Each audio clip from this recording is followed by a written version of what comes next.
Da li se bivša osoba vraća? Bivša osoba, ako je ovo vaše pitanje,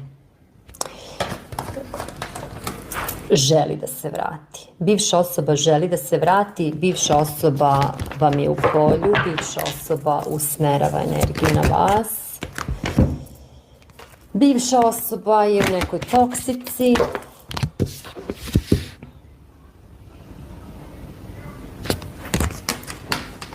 Bivša osoba, hajde vidimo šta je sa vama koji pitate. Znači ovdje sad može biti dve varijante. Hajde za vas koji želite da se ta bivša osoba vrati.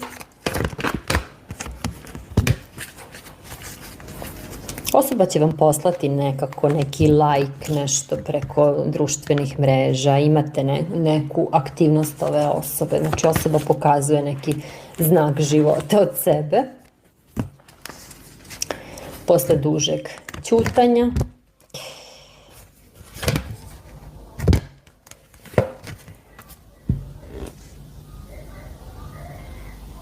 Ovdje mi dolazi do zajedničkog života i do spajanja. Za vas koji želite da se bivša osoba vrati. Eto, to je to.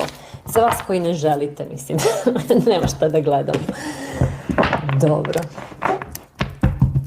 Možete odleti u orbitu, upravo tako. Za vas koji ne želite, šta će vam? Eto, znači za one koji žele, postoji mogućnost da se bivša osoba vrati.